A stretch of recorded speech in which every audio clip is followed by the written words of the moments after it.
Hello and welcome to this episode of In the Trenches. Our guest today is a graphic designer whose work caught my eye on Instagram. It's his out-of-this-world concepts, eye for detail, and his color palette that really spoke to me. But before we get into the episode, I want to remind y'all, please like, share, and subscribe. So let's get into it right now with Brandon Trammel.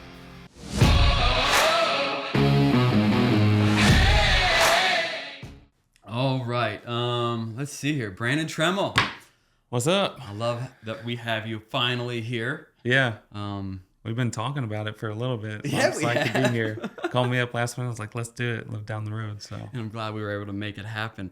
I've for our listeners and watchers, I guess, I discovered you on Instagram, and was fortunate that you lived in Nashville and stoked, because I love discovering how many rad artists are in this community that we have here, Mm-hmm. And I don't know a lot about graphic design. Even in the dealings that we've been kind of playing around with ideas, I'm all, I guess, I don't know, we'll talk about how I am or if I'm very communicative or not, but I don't know how that business really works, and I'm enamored with it because your work drew me to you. So like naturally I wanted you on here. So yeah, no, I appreciate it. Yeah. It's crazy that we live in the same town, basically.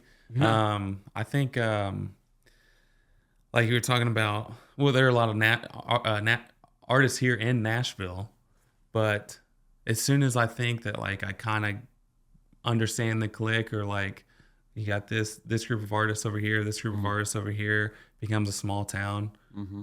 And then like someone else pops up, and then it expands. Like I think this is a really good city for creatives, and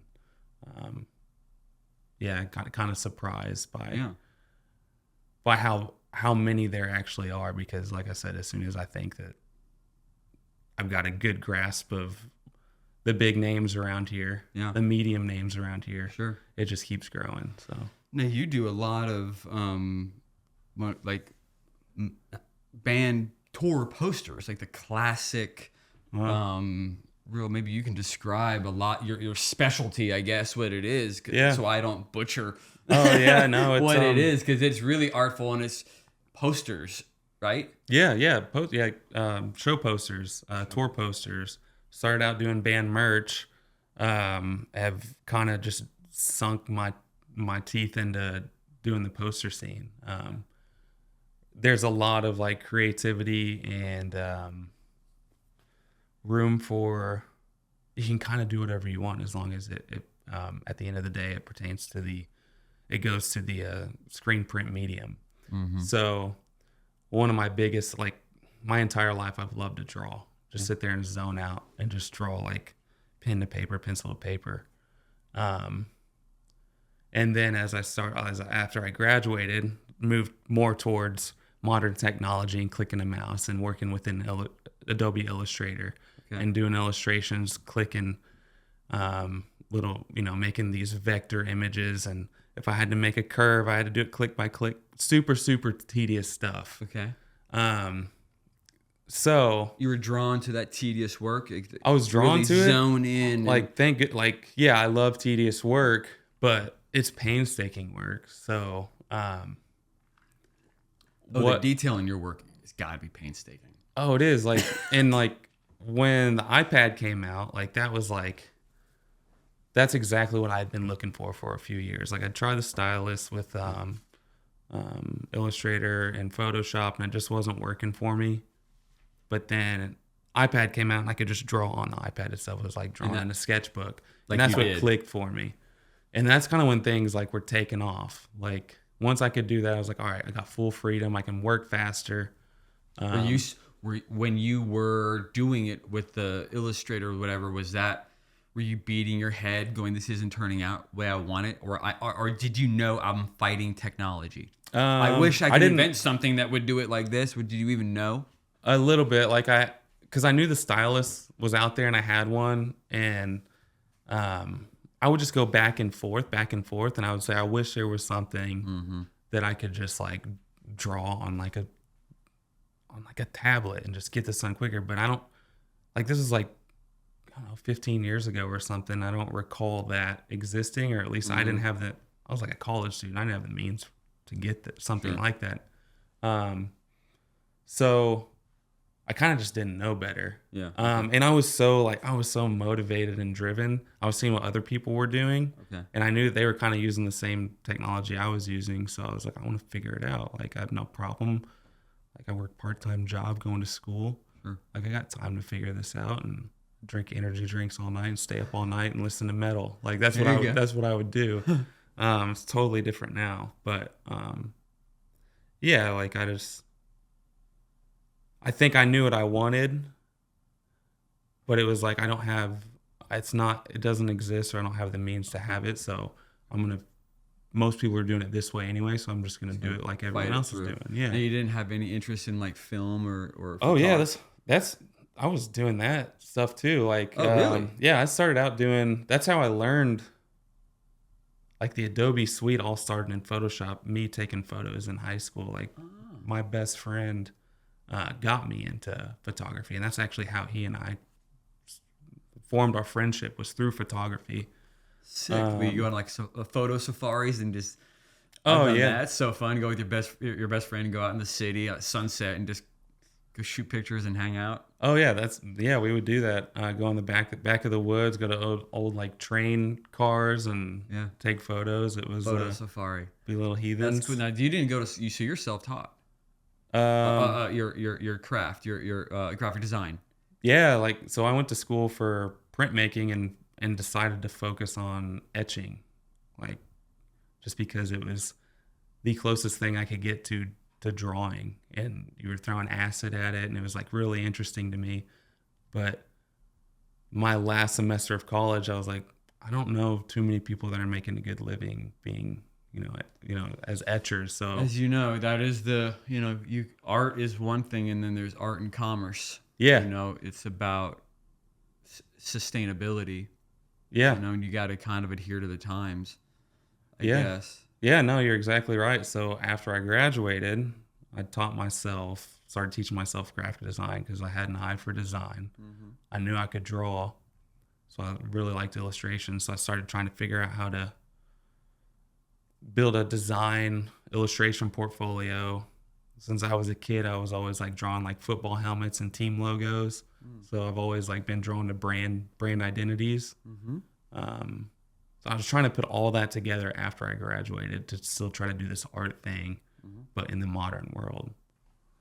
So yeah, I'm mostly self-taught. Yeah, self-taught and freelance, right?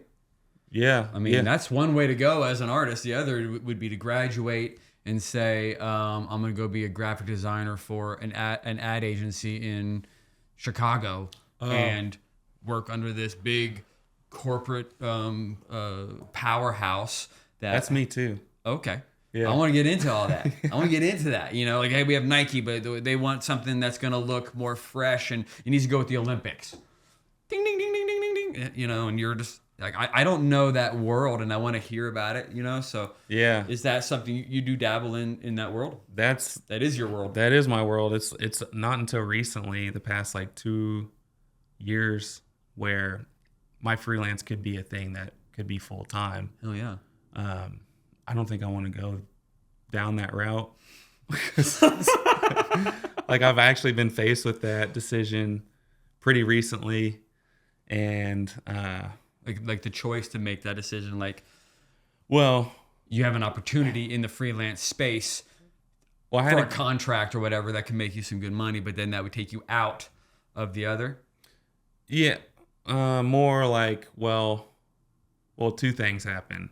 Like, 1 year kind of proved that I think I've got a decent enough name in the space to where jobs seem like they're coming in frequently enough for me to kind of maintain somewhat of a steady income, but it's a stressful thing to manage. And then, I still have a 9-to-5 during all this. And then recently, in the 9-to-5 that I had, laid off my department. So like for a month and a half, I was unemployed, and I was like, well, I got freelance.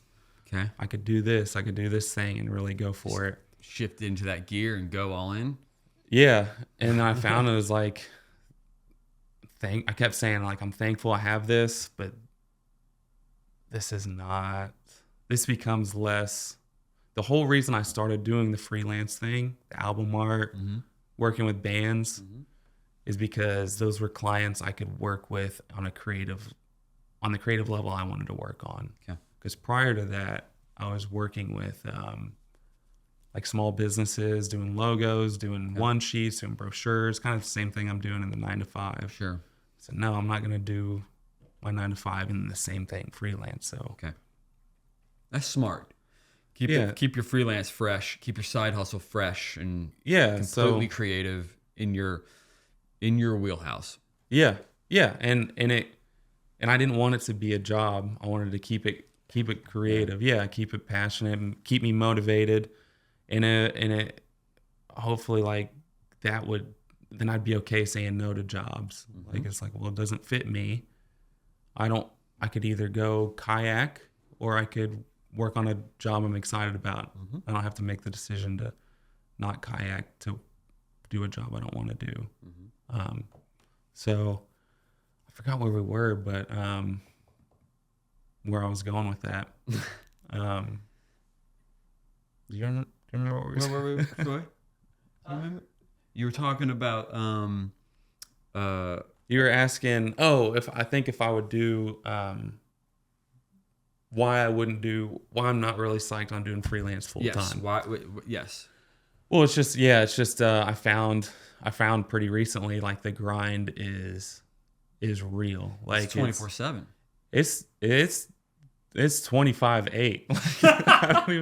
It's 25/8. It's insane. It is a different gear. It's a total different gear. It has to be something that you're able to switch in and out of throughout your whole day, even when you're with your kids and going about your life. It's you might hit you might have to downshift real quick, go into that moment, come back in. I don't know how you do it with a family. Like, dude, I've only yeah, I mean, but like for me, I only know this now. I don't know any. I've been doing this since 17. Okay. This is what I do, and at this point, I don't know if I could go work and be confined, so to speak. That doesn't mean that I don't adhere to bosses and people and make things work for everyone to enjoy. But, there is this feeling, the way I go about my creativity is that I am in control. Like I'm in control of what I'm doing. I'm throwing back bits of information for everyone in my wake to understand and ride along with me. Yeah. It's different when you're in the, I guess, corporate space, I guess, Yeah, you have to be willing to bite your tongue and all of that, and just I know how I am, and that's for me. This is the only way I know, and I could imagine being a graphic designer with AI. I mean, holy shit, that's got to be such a fearful thing. For me too, photography and all these things. I mean, but you have to hope at the end of we'll get into AI, but you have to hope for the human element. But to sustain as a graphic designer, you have to, it's networking. I can only probably imagine. That's 100% of, it's almost less of your creativity, your art and all that. That's almost easy to you. That's not the hard part of freelance. It's not sitting down and doing the work. It's networking to continue to get the work. When the one job is done, another one's coming, and it just keeps moving, and everybody's just gravy. Probably that, right? Yeah, but go ahead. Do you have, do they have reps, like illustrator agents, that you could be at a company that handles photographers, stylists, illustrators? I've seen it, and I mean, your work is absolutely like bananas good. So it's like, I wonder if that's even something. I've thought about that. I know. You're still waiting for them to get you're still waiting for them to get you the job.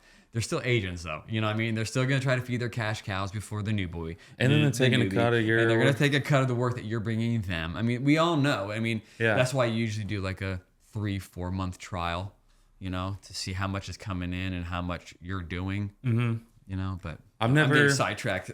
Well, I've thought about that, and I know an artist that, I don't know him very well at all, but I know that he kind of does that. Yeah. And I don't know what it's like for him. The way that I treat my freelance, since I know that I don't necessarily want to take it full time, I still treat it like my baby. Like, I'm not trying to turn this thing into a burn and turn.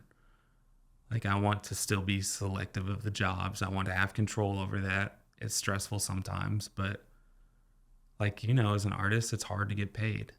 Like, it's hard to get paid what you deserve. Yes. So I also have a hard time justifying paying a manager to take a cut of the work that when I'm, you know, I understand he's bringing in the leads or whatever, bringing me work. Bringing in more money because, as you know, the artist negotiating the deal is never as good as a ball buster saying, that's true. It's $2,500 done. Where you would have been like, well, you know, in between my time, I can, you know, eat, ooh, ah.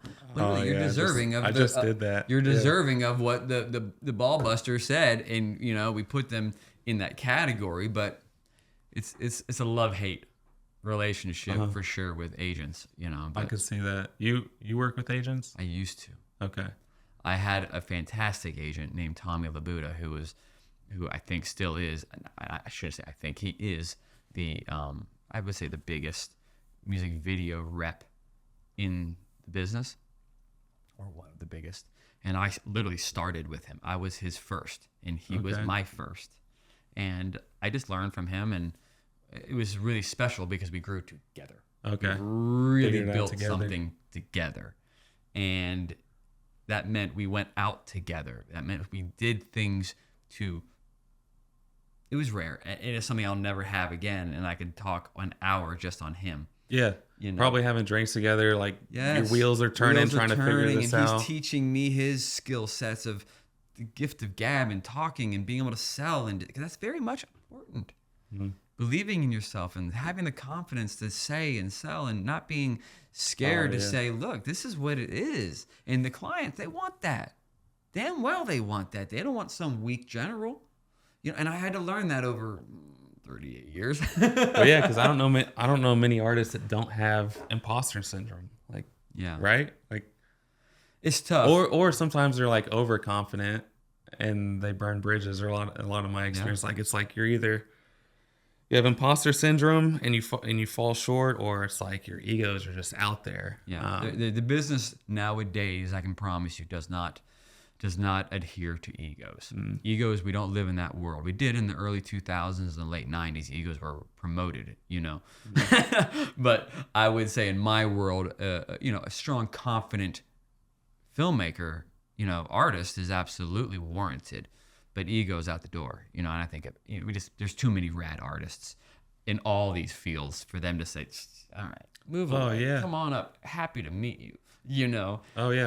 Everyone can self-promote. And we should, as creatives, feel lucky and gracious to keep working with clients. I mean, that's my mantra from day one, Brandon, in this business. It kind of did learn it from Tommy, the agent I was telling you about, and it was a loyalty. I was loyal with these artists. I was with them in the low. I was with them in the high. I was with them in every aspect, and I grew with these artists. So therefore, I naturally got all of their work. You see, but what it built me was a body of work that is trustworthy. You can see that there's, how many do I do of every artist? You know, they keep coming back. Why? That's what gave me so much confidence in my career when I stopped to realize that. They're coming back, Brandon. Why? You know what I mean? So that's where when I moved here, I left agents and did not have reps and stuff like that. And for the longest time, I have not. I can't remember Tommy. Tommy was my last, and I love him to death. Yeah, I'm doing it my way now. Not Yeah, to you've say been that. doing it a while, so What's that? You've been doing it a while, so like, I mean, you got a big name. People know who you are. Thank you. I mean, I am going to be seeking reps for photography though for commercials and advertising. It's something I want to go do in sports and sports and athletes, and I don't have a reach to them necessarily. Right. So while I have my music thing doing its thing in my control, if you want to call it that, then let's extend the olive branch to an agent, an agency, a rep, to see what they can do in a world that I really don't have a reach to either. And I'll be able to see right away what they're generating. So that's kind of something I'm soon to be going down. Yeah. You know. Yeah, we talked a little bit about that. That seems cool. Like, it seems like there's a lot of creative opportunity there. I don't know about freedom, because I don't know what it's like to work in that space. Yeah. I think and probably you too, what I love about working with in the music industry is you're working with another artist. So collaboration and creativity is well understood. It's like, good luck pulling me out, because I don't know any other spaces where that freedom is just automatic. Has there been an artist that you've worked with closely?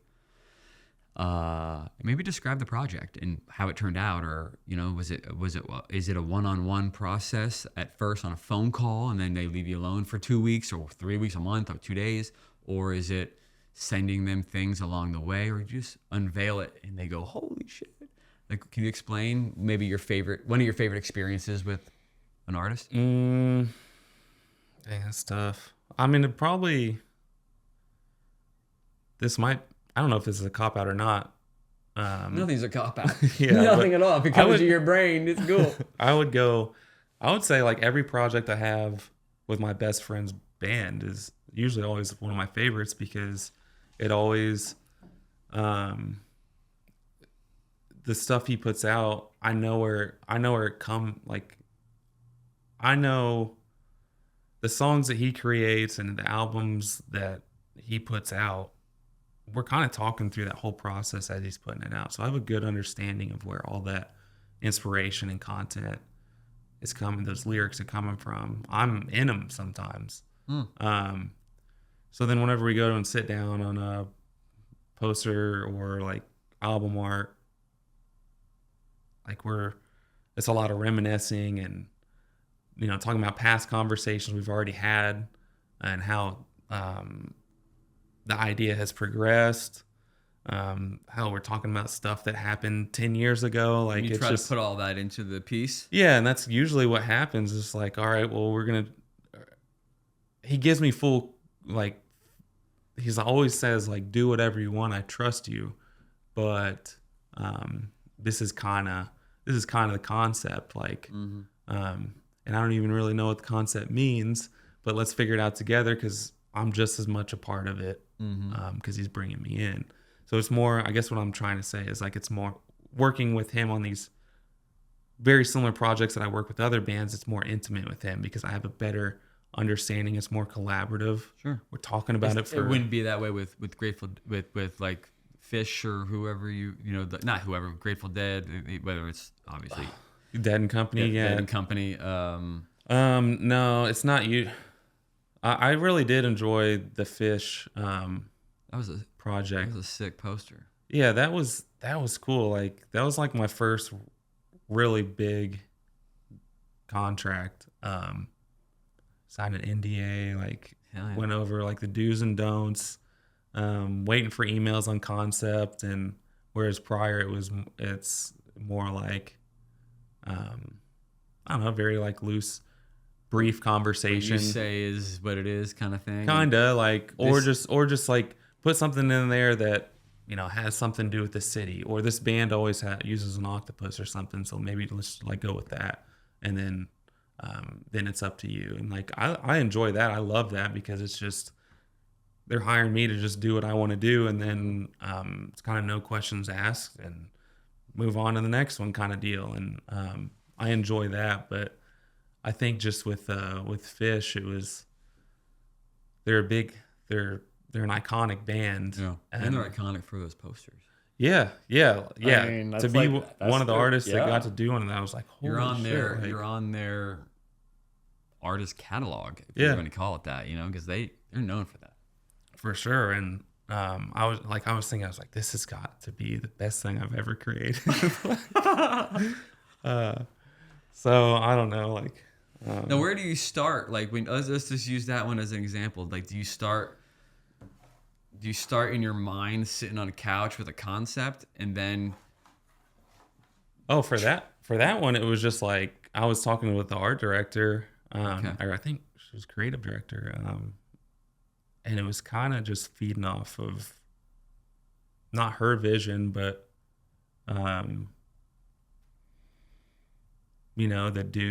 the do's and don'ts for this project. Do they get into the weeds with you in color? Because I really think your color is something that stands out in how your use of color plays, and that's not an easy thing. Like, your color design is awesome. Thanks. And I think I have a pretty awesome understanding of color palettes myself. Is that very big to you? Important to you? It's super important. Like I get that a lot from people, which I love hearing because Vivid and subtle colors is what I'm like. There's subtle tone changes from a main color. Yeah. Like there's a primary of one shade color, and then there's a couple tones down from it, just to kind of highlight or accent areas or to move into the next yeah tone or value. I like hearing that because it's been a challenge for me to accomplish that with screen printing, because it's not the easiest. Like, I'm only working with no more than 6 colors for each print, so it's hard for me to get that gradation that I like. Sure. You have to omit some of those detailed grades and just go with a more blunt boom boom. You kind of just got to accept it. Yeah. It's challenging. Is that what happens a lot to go from like your poster, where you can go to a high-end printer and look like $1 million, right? Like a digital print? Is that what you're saying? We could use 1,000 colors? Yeah. Or then go to merch and you're down to 6. Yeah. That's gotta be so hard. It's really hard, but there are artists in the same space that I'm in that are just like, they're gods at it. Like it looks like they're like Daniel Danger. You look at his prints, it looks like they look like paintings almost. He's using like, I don't know, 6 to 8 colors, and so what is the difference? Is how he's just way better than I am. I don't know. Okay, in what area? Like the drawing, He's better at drawing. He's or is better it color at space that he's better in? That he knows what would work better in 2 shades versus 6. that. I mean, he knows right? he knows that because he's a screen printer. Like, he understands the printing process far better than I do. I'm a noob in the printing process. Like, I'll do the illustrations and I have a pretty good idea of how the color separations work, but then I'll send it to the printer and let their team or their separating team really do the magic and make it actually work. And he just understands all of that. So he just does. I mean, there are a lot of artists in the same space that do like, they do their own printing. Therefore, they're better. Like, their work is just. Do you do yours? I mean, like you have your own printer not printer, but screen printer in the house, garage or something. I haven't screen printed since college, or I did it in COVID a little bit, and I was not very good at it. Like, it's tough. Screen printing is a whole nother art in itself, and that's why I won't do it, because, like I said, I'm trying to keep my freelance, my easy baby. Your wheelhouse. Yeah, my wheelhouse. I don't want to overexert myself. I already work a 9 to 5 as a marketing manager. Like, I'm not trying to learn a whole nother art and expand my business. Like, then I just might as well not sleep Sure. I'm kind of there already. So how would you expand your passion while still adhering to, I mean, if you could do your passion in the way that you wish to do it, you would do it, correct? You got paid properly, you had enough gigs coming in, and you were doing it your way and collaborating. Of course, you want to collaborate. You said you like to collaborate with artists. Yeah. You would almost kick everything else out except for that in your family, right? I mean, yeah. I think about that, and sometimes I say I'm pretty good the way things are. Because I do like my 9-to-5 job. Oh. I really do like it, and gives me a lot of security, and I value that. Your security. Yeah. But I think one thing I'm going to do in 2025 to kind of speak to what you're talking to is I want to take less jobs and focus more on quality than quantity. Because the last 2 years I've just been a yes man. Sure. I'm saying yes to almost everything, getting overbooked, getting stressed. For money? Mm-hmm. Or is it for connections and just... Oh, both. Yeah, like... Oh, you know how it is. Feeling like you don't want to get let off the gravy train, or you don't want to get off rotation. If I don't say... exactly, rotation. It's going to go to Johnny if I don't do it. All right, and they're not coming back next year. Yeah. Yeah, there's a lot of that. It's everything you said. Mm-hmm. I live it. Yeah. I've gotten past a lot of it. I mean, that's kind of what I'm telling people right now is like, I'm booked until, I guess, beginning of winter. Yeah. I'm not taking on anymore this year. So it's like, I could, the way I worked the past 2 years, I could take on more, but I need to transition into living life a little bit more, and I want to focus more on quality. Like I think my work could be better than it is, but I'm like I'm turning stuff out quickly, and I'm sacrificing. It's good of you.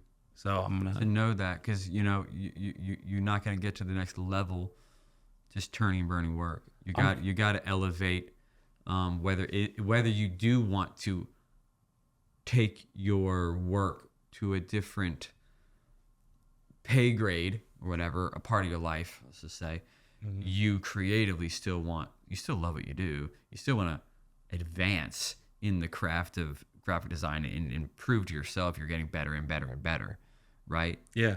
I mean, I think this is the way that I do it. I need to allow myself more time, and I think you need to.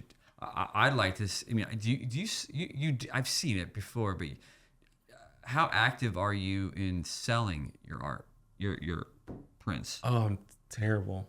I'm good. I'm decent at selling my artist prints that come from the shows. Like I'll do, like whenever I do a show print, the band gets their copies, but then I also get my copies to sell. It's like I'll sell those, and I do pretty decent selling those. But I've like made T-shirts and stickers and stuff on my own. Yeah. And a couple prints on my own. I don't even put them up on my store. It's like I'll do the work and I'll order them, and I just end up giving them to friends. No. Okay. But see, I think the situation isn't, or making a book, a collective, where it's just a nice coffee table book. Mm-hmm. That's paper even, so it's even easier to make. You know what I mean? And there's no writing except for the title and the date. Yeah. There's less work. I have a couple of those from my favorite artists. I think they're cool. Yeah, and you have some of those, right? Yeah, I'd put it. Yes, I have them all over this house. I mean, that's really cool. Mm-hmm. When I started to sell my prints, it changed me a little bit, as it made me look into myself more and see like you're doing it.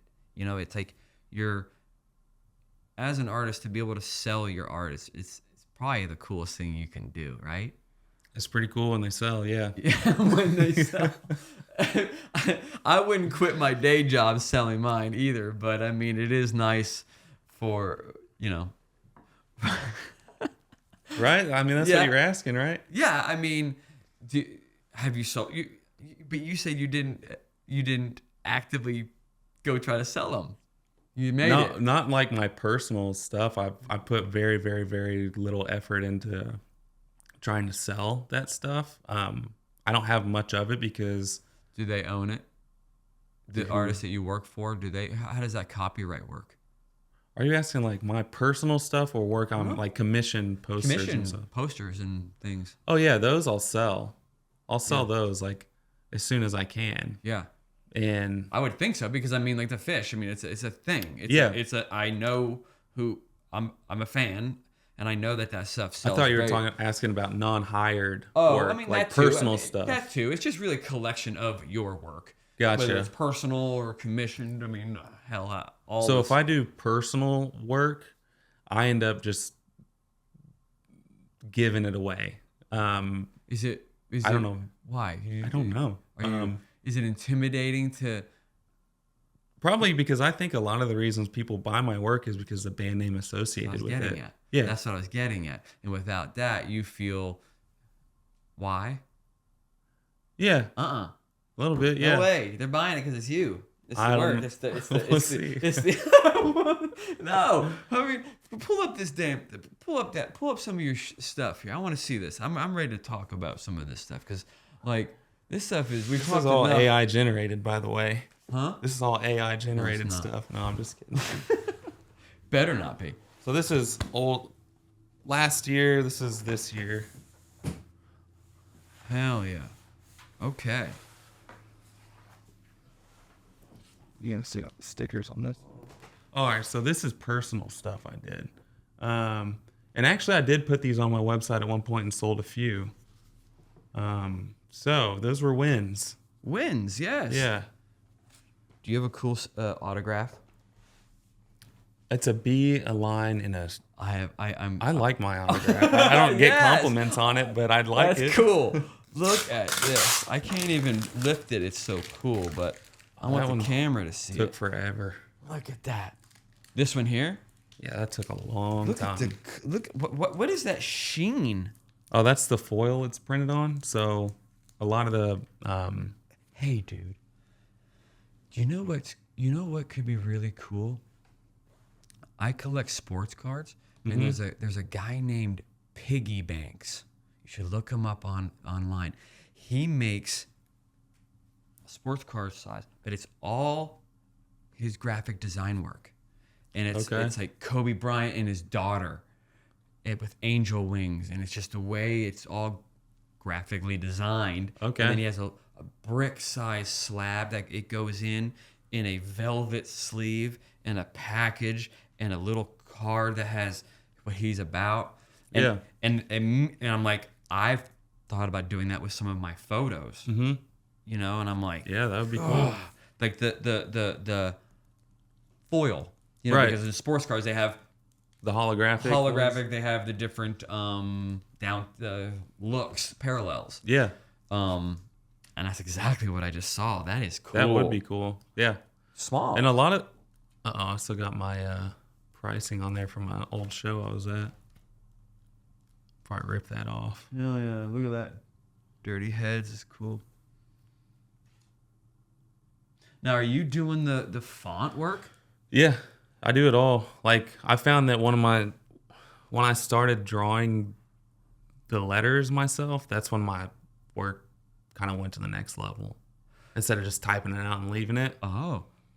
Yeah. So like, do you absorb the imperfections when you work, or do you say, no, I got to go back? I used to say I got to go back, but I've accepted it. As part of your work. I mean, yeah, I want you to see my hand. Because of the AI now, that's your thing of what makes this original and human, right? Human, yeah. Is that part of your thought process when you accept imperfections? Well, not necessarily to combat AI, but it works. But to make it more human is what I'm saying. It's make it more human, more me. And it's Oh my God. Look at all that. You see that, Troy? Look at that bear. The colors, like the cyans and the pinks. How the font. Oh, that was one where I kind of left the font. Oh no, I tweaked it a little bit. I mean, this is beautiful. But it seems weird because I love comic books, and I grew up on. Did you grow up on comic books? Not really. No. I had a cousin I looked up to that was into him, and he was also a good artist. So that's kind of I think what sparked my interest to draw a little bit. This is that in this back to that sports card world. They have a card called the Downtown, which is just basically a player and a card. Everything else is just super shiny, so it's like really blinding. This is beautiful, dude. The teeth. I like whenever some of these posters have a lot of just the negative space of the talk about it foil. Like it's got a good characteristic to it. Now, how long does it take to maybe drum up on average? I know everything's different and complexity, but is there give me a ballpark? Are we talking a month? If you were going, and I know it's also your schedule, right? Yeah, like because you're filling it in between your gig. Yeah, like man, I did one poster in a day, and that was insane. Like I was really pushing myself, but that's only happened once. Usually, you can bet it's gonna take 2 weeks to 3 weeks, sometimes 4. To just like that one, I think. Phish, dude. I don't remember how. Look at that. I think that took a month. A month. The colors. So this is like a lot of tone on tone work. So is this how many colors would this be? That's for 6. This is 6. Yeah. So we went back and forth on the color variant for this one. For both of them, because you'll see the other color variant on the next page. So is this just for printing clothing? But when you do your posters, it can be wild, or no, it has to be. This is just straight up poster. I don't usually do clothing merch. Okay. I'm pretty much a poster artist. Merch. Okay. Yeah. Okay. And that's 6. Yeah. Okay. How come you don't go to like a jet printers and stuff, or that can go a lot more? Is there something? This is just a more has more of an artistic touch to it. Okay. Like every print is different because they're hand printed. Like, they more or less look the same, but you look closer and sometimes you'll have a little bit of misregistration. Sometimes you'll have a little ink blotch that's not supposed to be there. So you kind of get more of a... Yeah, this is a hologram, right? This one is... Something's moving on me. There it is. Cool, dude. I'm such a fan. And that's the concert posters back in the day. They were all screen printed and letterpress. So the industry's done a really good job of staying true to that and staying true to sort of being a purist artist. Good. I mean, excuse my ignorance. That's part of that. Was why that's really, what it is. I really wanted you on here because I'm drawn to this, and I don't know a lot about it. Yeah, and that's not fair. I don't want that. I think this is the best industry, like for creatives. I think like they really, the bands and management and merch companies that hire you to do these gigs, they really stick true to the artist and the process of making the posters. They're very anti AI. They're selling the way they look at it, and the fans, the way that they see it is they're selling and buying art. These are looked at damn well fine art almost. That's exactly what they are. Yeah, that's exactly what they are. Fine art, and that's why I was kind of telling you, is like selling them as fine art, like framed. Your beautiful signature that you love. Yeah, they're on those. Yeah, dude. Eric Church. Wow. So how many is colors? This is back to 6? Pretty much all my stuff is 6. I think that's 5. Can I see that binder? Yeah. Uh-oh.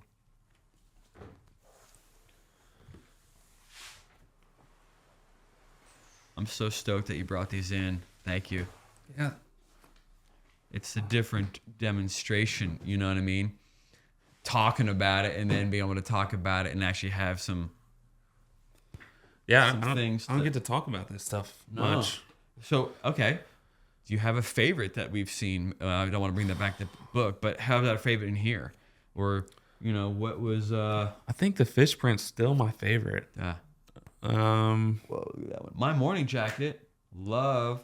Yeah, that That's sick. That was a quick one I had to knock out. Yeah, but that's cool. What's with the salt? Oh, yeah. So it was at the salt shed. Oh. Fairgrounds of the salt shed. So that idea was pitched to me. Do something with salt roses and the city. And this is kind of what I came up with. What? Salt and City. That's awesome. Chicago skyline. And where's the robot? That's awesome, man. I love the color. That's great. Now, do you get these signed? Sometimes. For yourself? From the band? Yeah. Sometimes. For yourself, I don't ever ask. No? No, I just don't want to be a burden, but sometimes the band surprises me. Oh, look at this. Yeah, this one turned out awesome. That. The colors. So originally, this was supposed to be printed on gold foil. So everything that's yellow you see was supposed to be gold foil. Okay. But it's kind of a vibe. Are you disappointed with that? I was going to ask you I was disappointed whenever I found out it wasn't going to happen. But then when I got the prints, I was like, oh, I don't know what I'm talking about. This looks awesome. Like a little accidental. It's got happy accident. It's got what is it, like a lime, like a greenish tinge? Is that what you're thinking, or? The blues were way more vibrant than I thought. I didn't think that this silver foil would make sense, but it does somehow. That's great. I love it. This is one of my faves. And that's just printed on paper.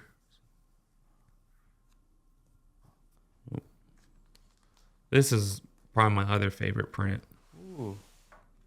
That's I worked on this for a really, really long time. And this is, whenever I say 2025, it's where my brain goes for next year. Like, getting more detailed. I could even get more detailed than this if I wanted.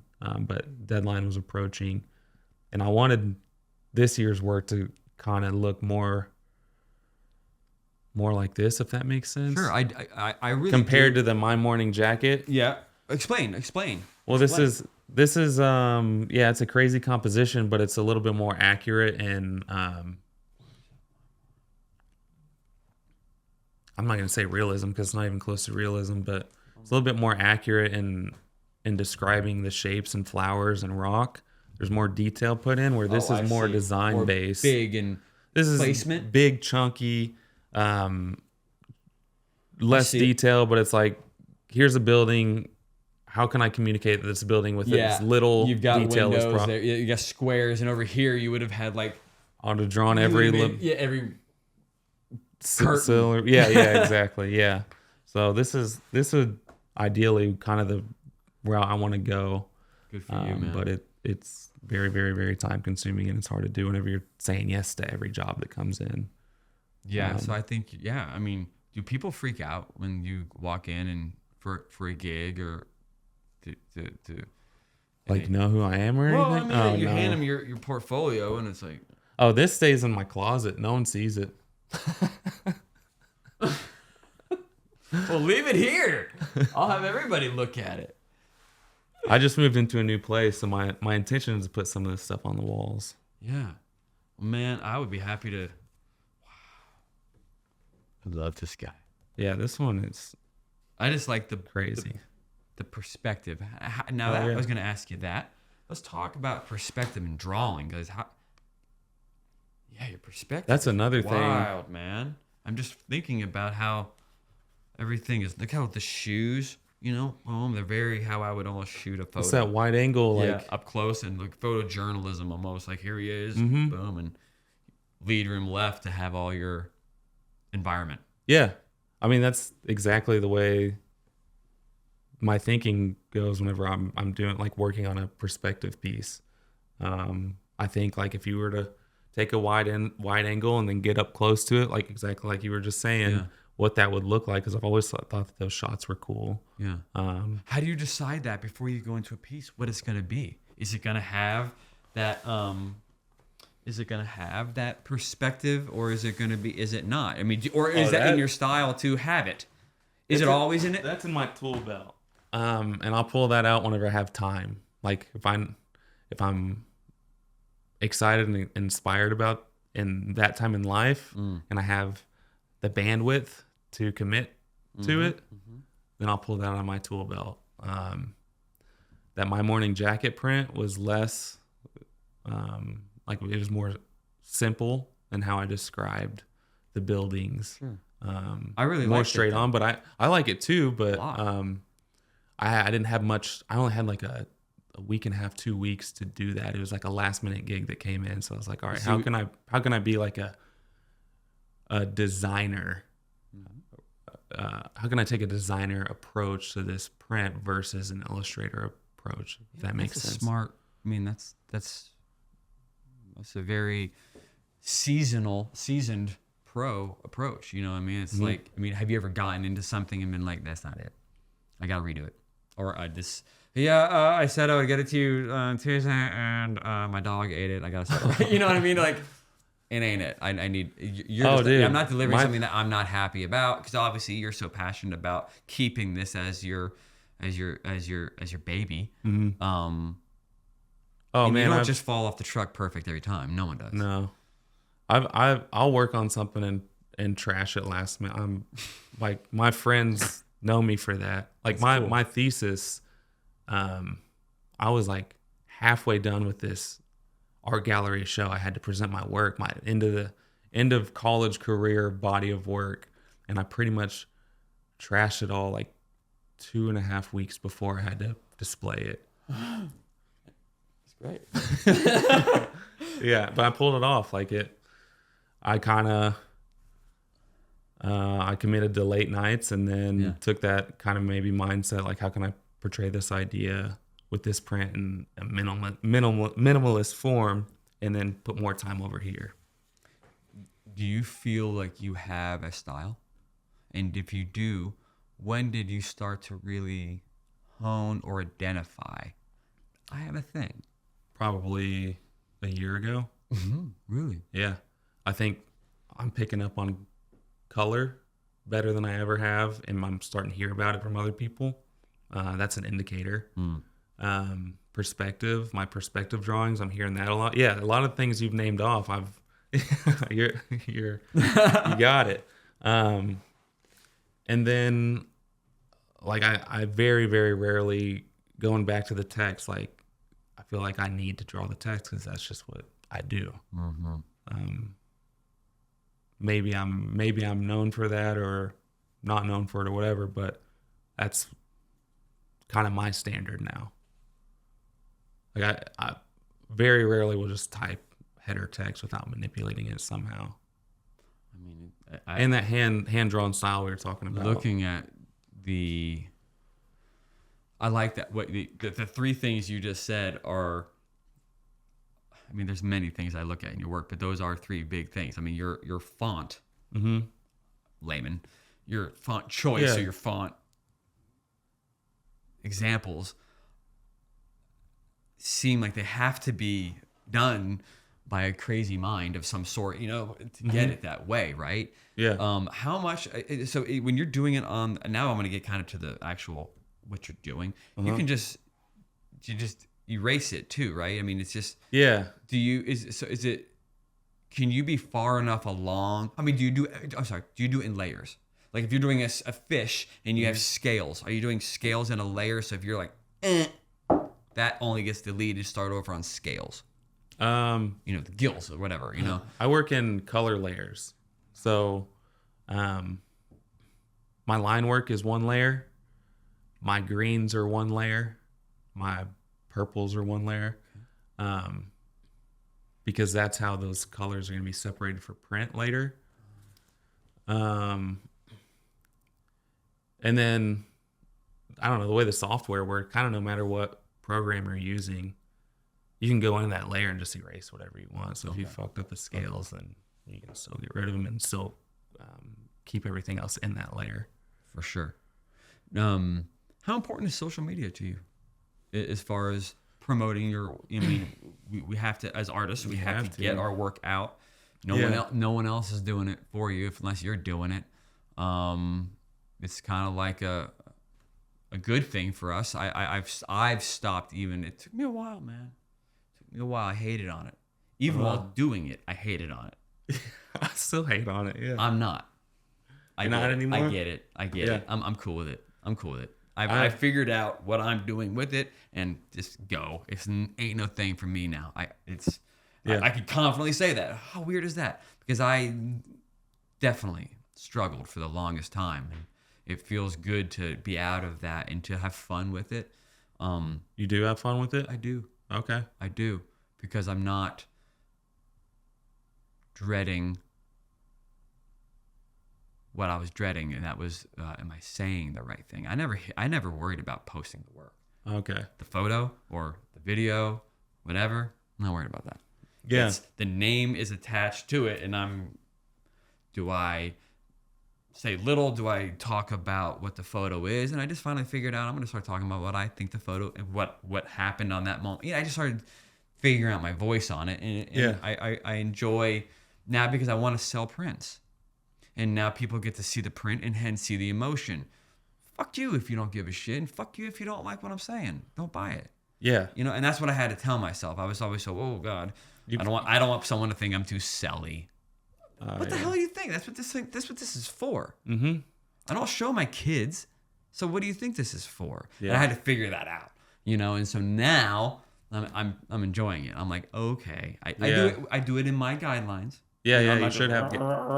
I just get it and do it and blah, blah, blah, but I don't run from it, which is neat. I just didn't know if you felt like, your work, getting it out there was benefiting your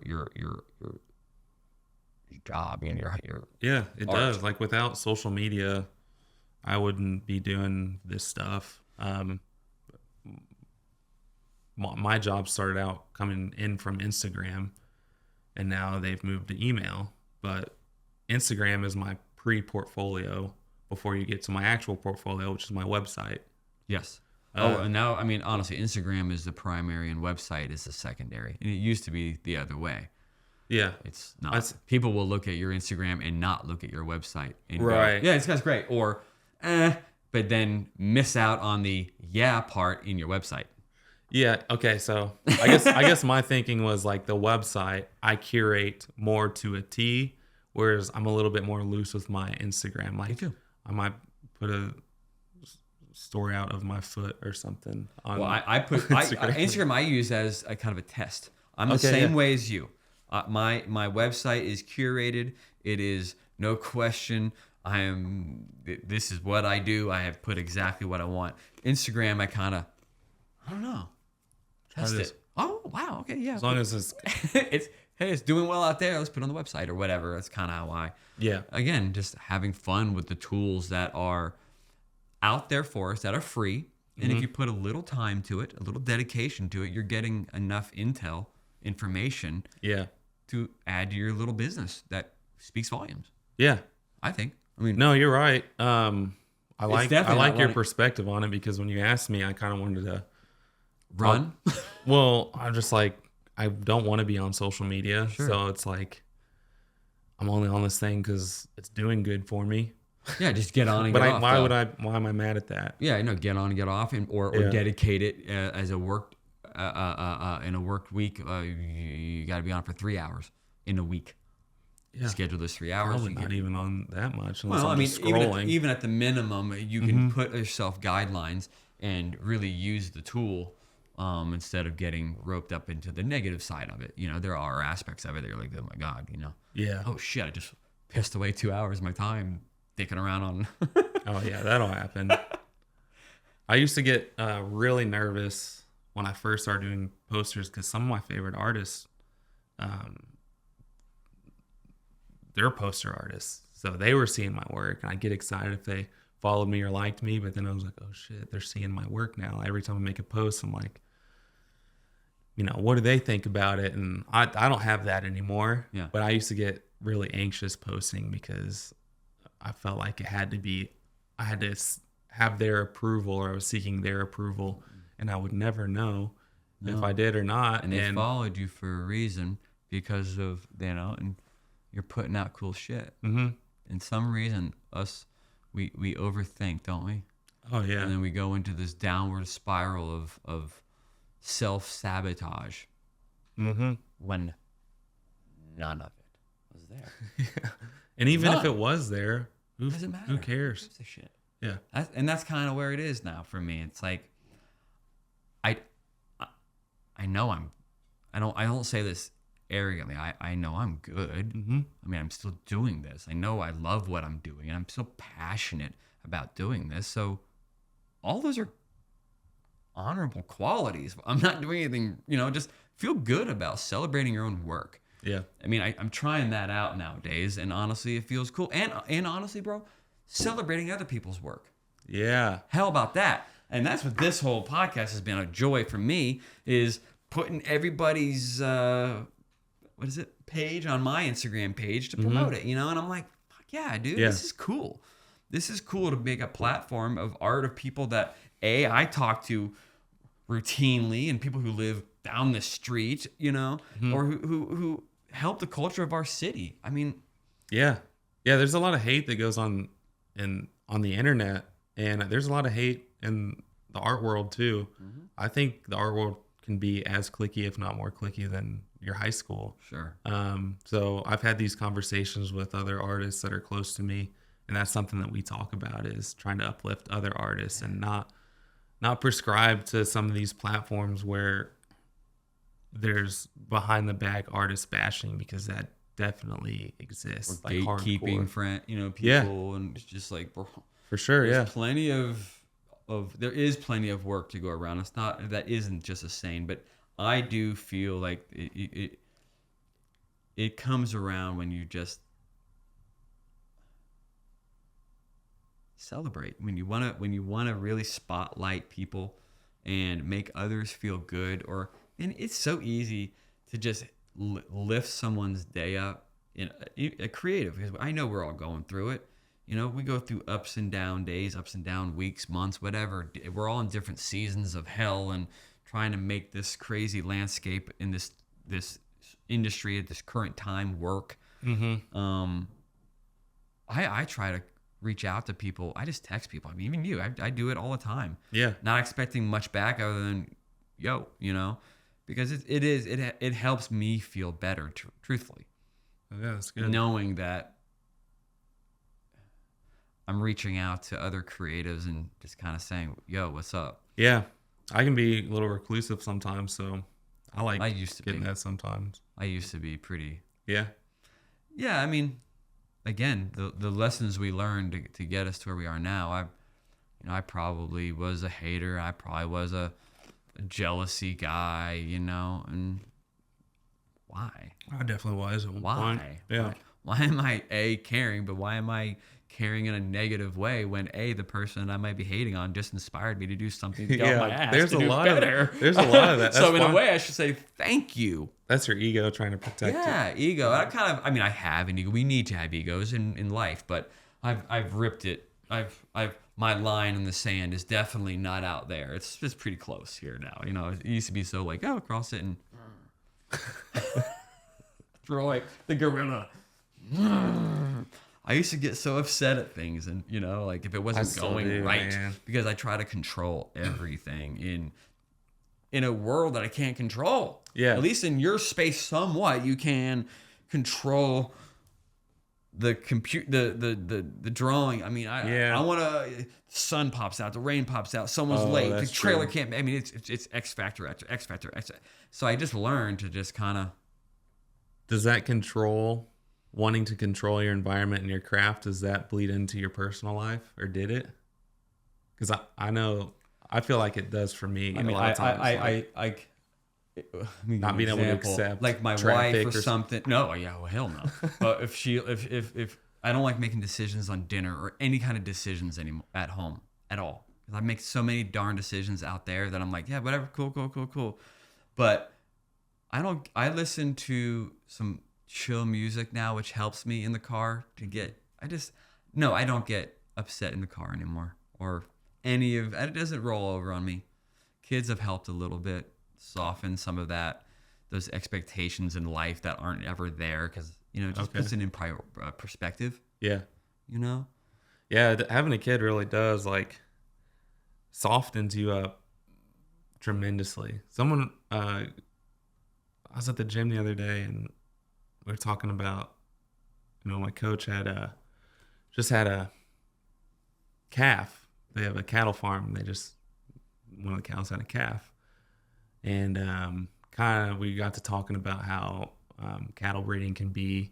There are people out there that can, do it in humane ways, take the calf away from the mom too early, 3 months early or whatever. And I started kind of getting choked up. Just hit that thing. Let's hit it. I started getting not choked up, gonna cry, but I was really, really sad about that conversation. And I'm like, I would never feel this way if I didn't have a kid. I had to go through when I had my first son, I had to go through a pretty big depression at around 2.5 years of his age, when it started to really click, and we really started to connect, and all of a sudden something in me turned on and off, meaning turned on into this beautiful soul that I'm connecting with, and then my work became very unimportant to me. And the nature of the work being so stressful, I didn't have and I was getting softened, and something was happening to me with my son that I lost my coping mechanism. I became very fearful. Yeah. I started to turn down jobs, and make excuses for them. And because I was scared to do the job. Something was going on with me emotionally. Yeah. And I had to get a hold of it. And it was a shedding of something and a rebirth of another. Definitely the children have changed me into a whole new, lion, I call it. I mean, I know I'm more focused, I'm more disciplined. I'm taking everything that I've known, I'm just kind of putting it into this sword, Yeah, and you got the dad strength now too. That's something that you acquire. That's the dad strength is real. I mean, you have to pay the bills, and you're the coolest guy on the planet for a little bit. Yeah. Hopefully, I mean, mine just turned 2, so I'll get there soon. So what's next for you, man? What's on the horizon? I don't know. I'm in a huge transition stage in my life. I'm trying to figure that out. Career-wise, I'm thinking, I just started with this company as a marketing manager, and it's a startup. I'm really excited about it. I want to really focus a lot of energy into this job. And then, like I said, for my freelance, I want to take less jobs and focus more on quality and see what happens there. And charge more. Right? Yeah, maybe. I mean, if my work is better than I can, but that's not the goal. You're going to put in more time, more effort to take less jobs. That means for sure. I feel like what I'm doing now is I'm giving you more of my service. You're right. I mean, I'm going to give you totally more. Right. So therefore, that warrants more time because your product is going to be sweeter.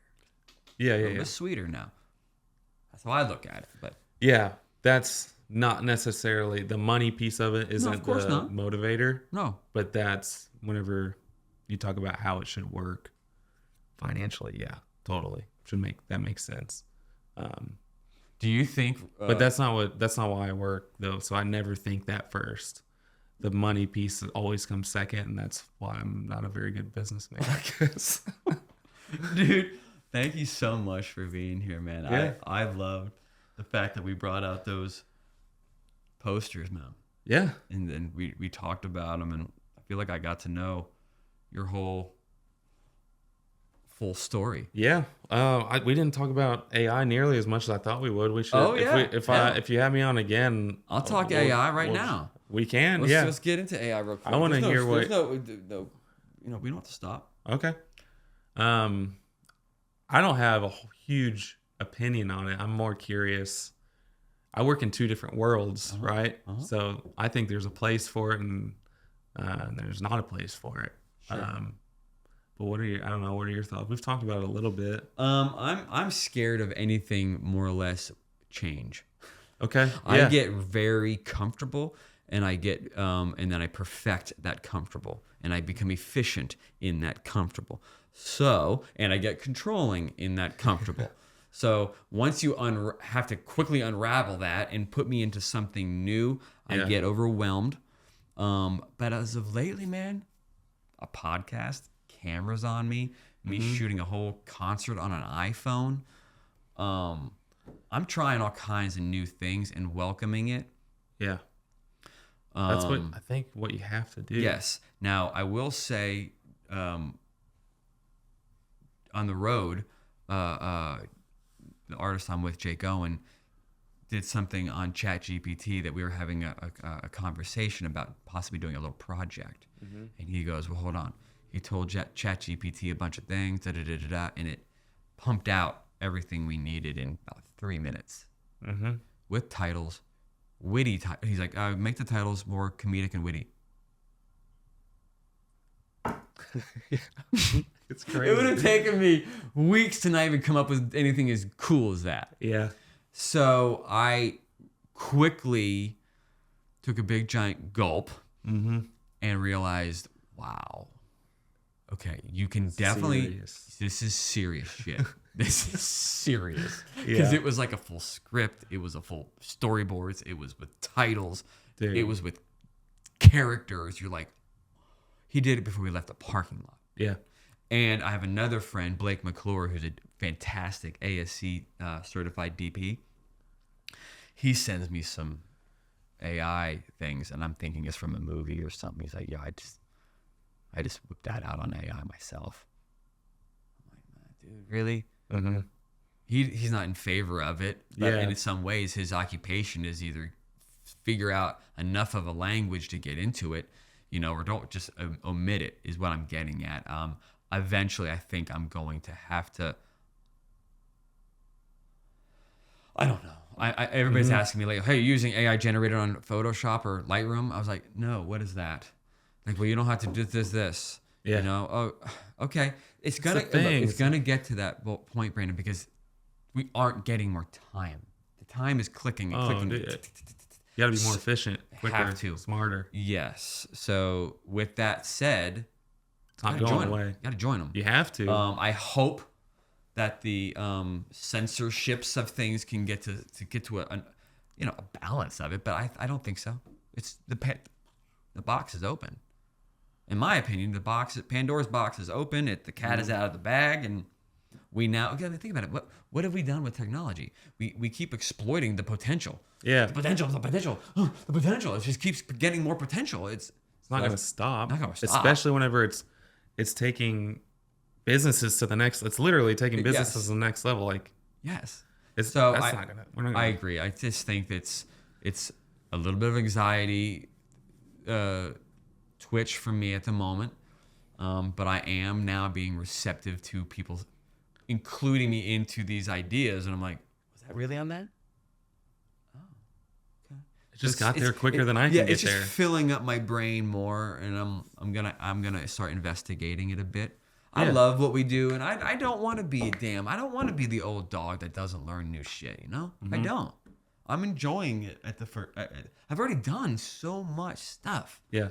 That I'm supposed to get excited to go, take the big cameras out and go do it again with a crew. I've already done it, and I love doing it. But at the moment, let's embrace something new. Let's join them. Let's play, and let's do it with my brain. Yeah, there's a way to.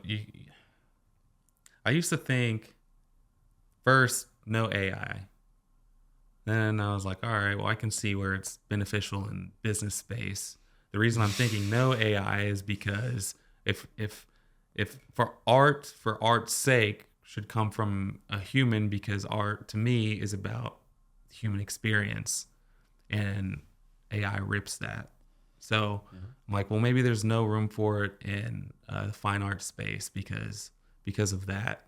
And now I'm even thinking, it's like, well, I don't even know.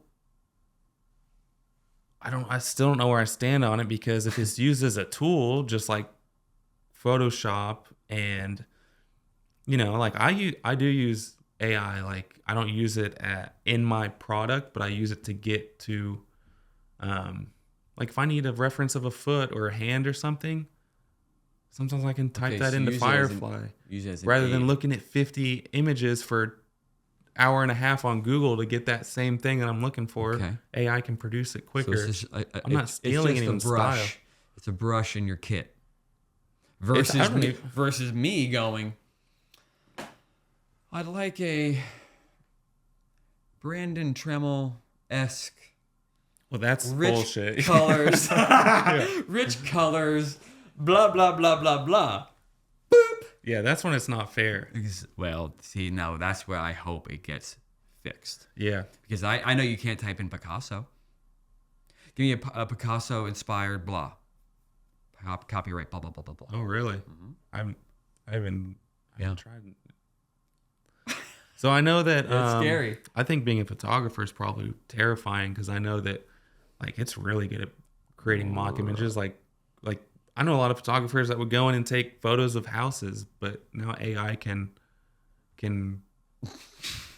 do that. Like, or if you're like yeah, I do. I mean, I love how we're both talking. We both da. Yeah. We both really don't know what we're really driving at, but we're like kind of like intrigued but scared. Yeah, like, for sure. Shit. Leave me alone. The copywriters, man. I've like ChatGPT is great. Mm-hmm. I don't know any copywriter that would even say it's not great, but it's clearly taking their jobs. So how do you stop it at one thing versus the other? Well, it can take the copywriter jobs, but it can't take mine. Yeah, you can't. It's got to take everyone's job. Oh, shit, man. I'm so thankful for you coming in, brother. Yeah, thanks awesome. For having me, dude. I loved it. I got to know a lot more about graphic design, and honestly, I didn't even know the detail, even just seeing it on your website. Mm-hmm. Seeing it here is when it's tactile and it's flipping. Mm-hmm. That's awesome, man. Sweet. Thank you. Yeah.